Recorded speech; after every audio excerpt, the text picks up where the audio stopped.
Hello everybody, my name is Martin, this is Millionaire Autobahn, and this is actually a video that kind of comes out of short notice. You might remember in my last video I said I will have a video about what to do when you lose. There are days when you will lose money while day trading, and today actually I will just react real quick on a video from Ross Cameron. He actually had a video out yesterday where he lost over $170,000 in a period of minutes. So this is not actually kind of, bashing on Ross Cameron. He usually makes kind of, let's say, 50,000 every day. He has done this for at least 10 years, so he's a very good trader. I actually even have his book. So this is not, in any way that I, want to bash him or anything like that. It's actually a good thing because he still goes back on the bandwagon and says, well, this was a bad day, yes, but overall, we have to be positive and move on and still do day trading, right? And that's what he's doing. And so let's just get into this video real quick. But before I go in and talk a little bit more about it, a brief disclaimer. So this is no financial advice. I'm just a guy on YouTube who talks about my own day trading journey. And I just reviewed this video of Ross Cameron and give you some insights on the thought process and also what comes next. All right, let's get into it. And then all of a sudden right there, I'm down $1 a share.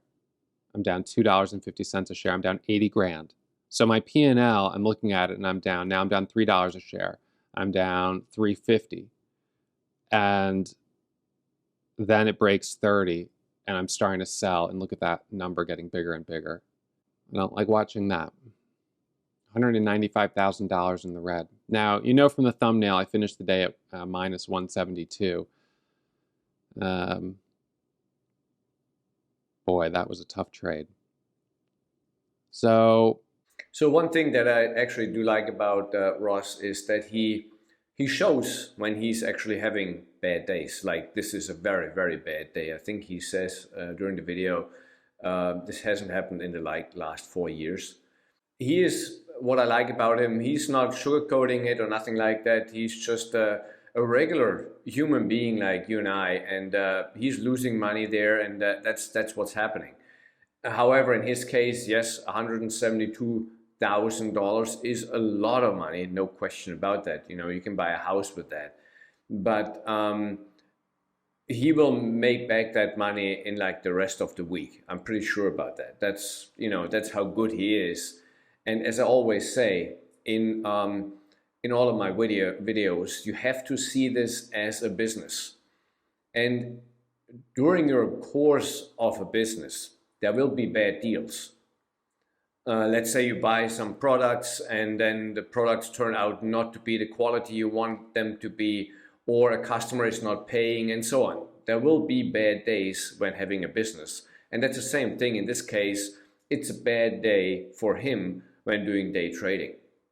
The important thing is not to give up, right? That's the most important thing. Never give up and jump on it, the next day, and or maybe give it a day or two and then you go back on it. I had bad days and I will talk about them in my next videos. Mine obviously are not $172,000. Mine are more like, between $50 and maybe $200, something like that. Still, it hurts.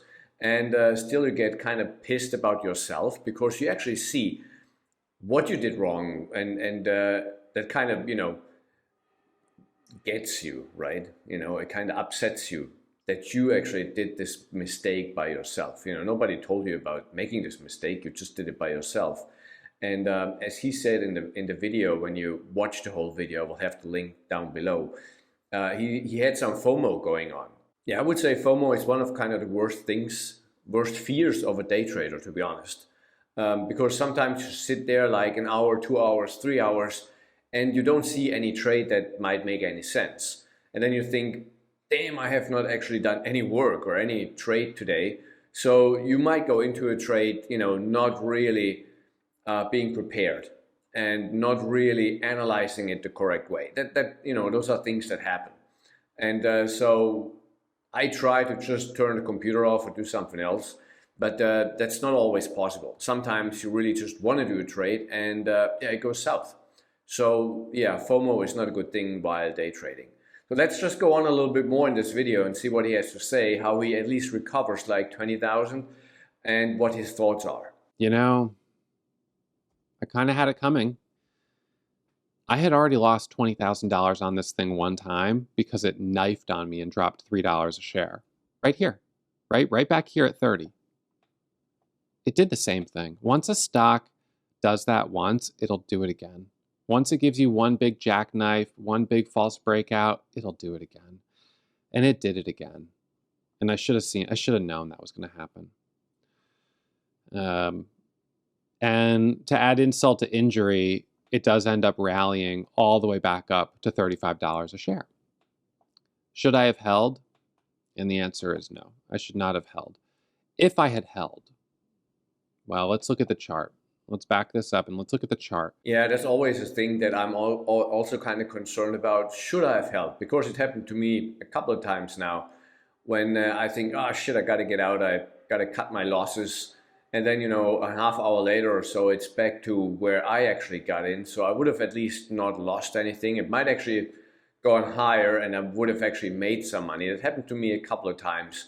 But as he said, it's actually better to cut the losses and move on than just sit there and wait, because you never know how far a stock would go down. So I think cutting the losses is the right thing to do. It shows strength, and that's what you need in this business. If I had held this GLTO, first of all, it was up on no news, which doesn't mean it couldn't have gone to $50 a share. It certainly could have.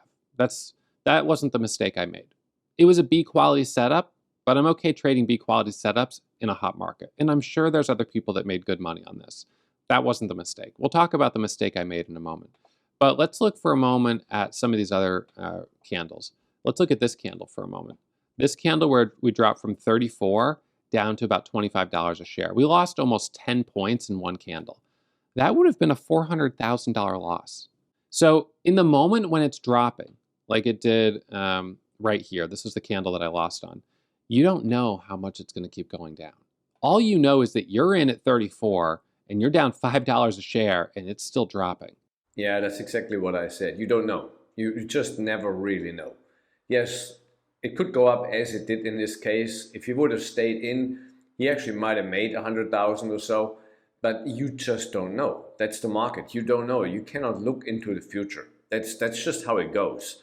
So you better cut your losses and see if you find another stock to trade, or you just cut your losses for the day and say, okay, that's it for the day, and go in the next day.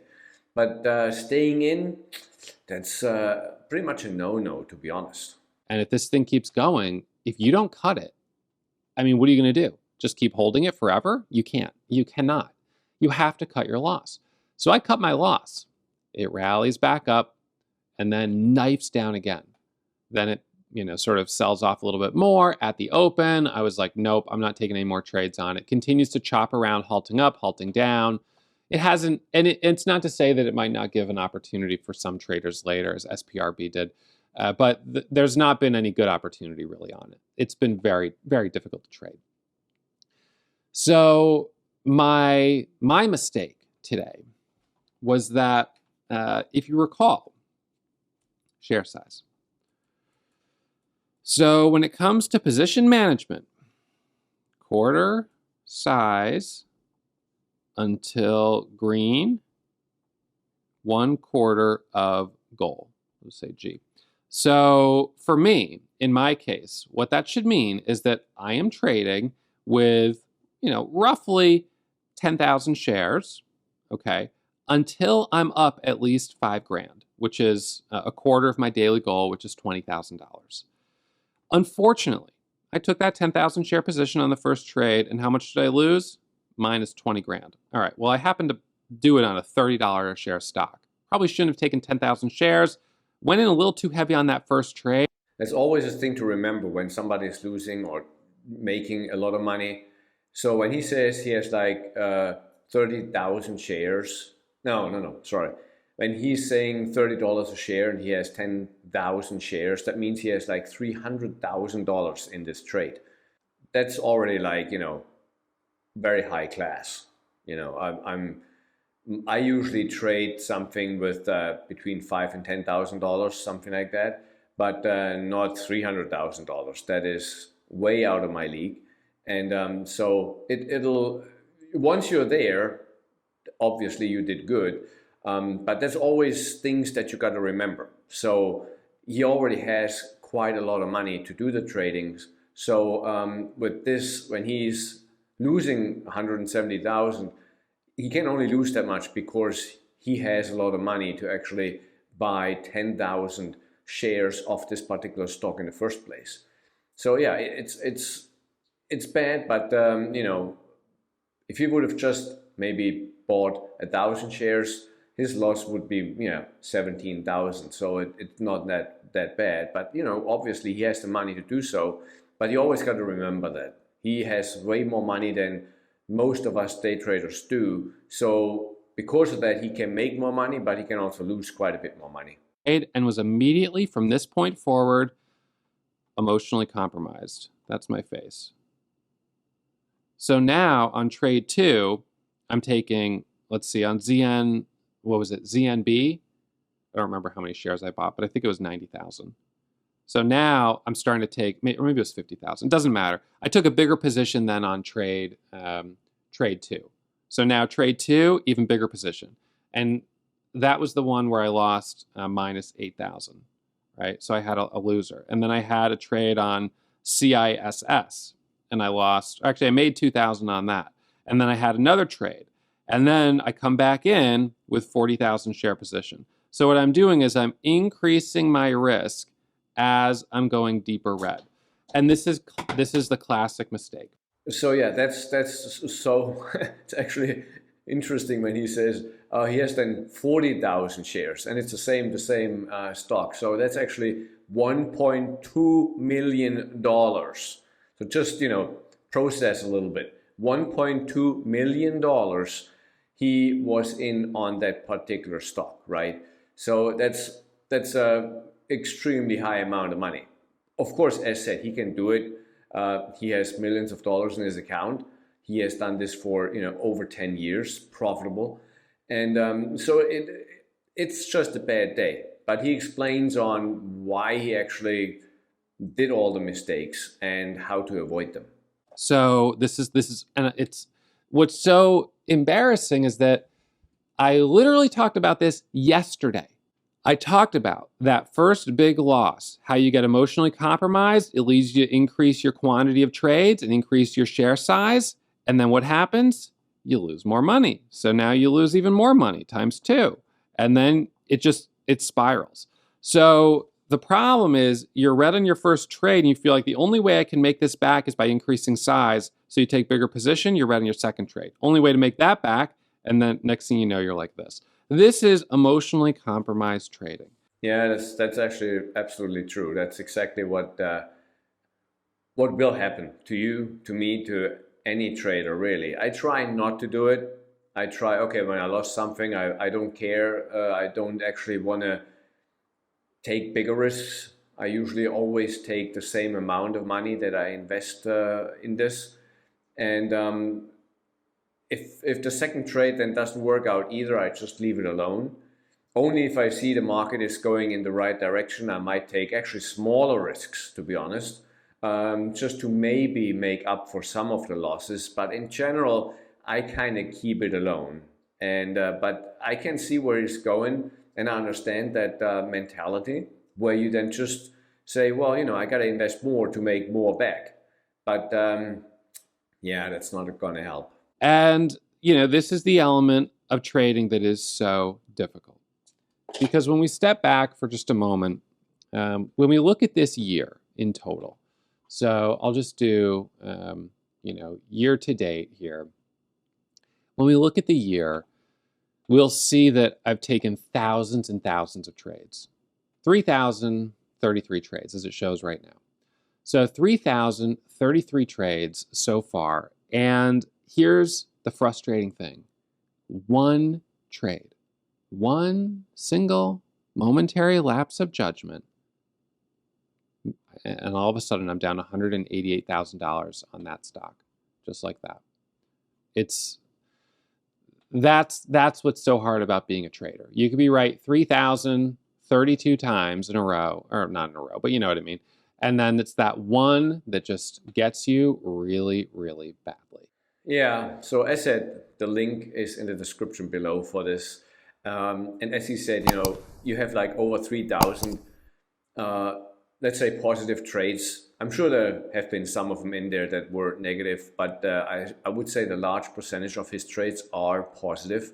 So, and then this one trade just, kicks your ass. And it will happen. It will happen to me. It will happen to you. That's just what happens. That's life as a day trader. But you shouldn't give up on it, right? So when these things happen, you got over it. You got to analyze it, what happened, why you did the mistake, and then making sure you're not doing that same mistake again.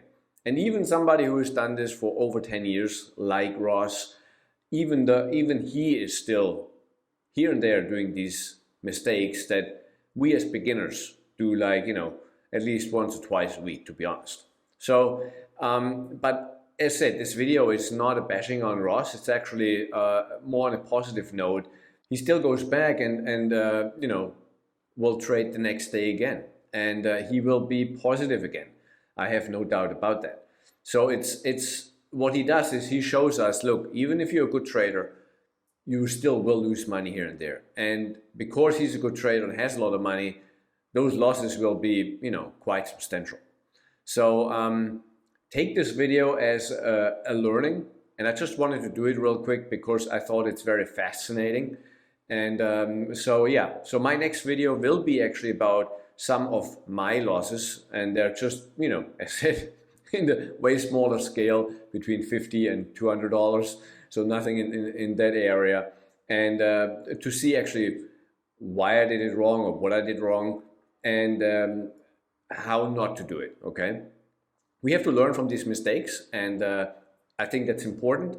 That's, as I said, in any business you make mistakes, and in any job you make mistakes, and you learn from your mistakes, and you will get better. So yeah, that's it for today. I just had to bring this out real quick because I thought it was very interesting for you guys. So I will see you in the next video. Okay, bye.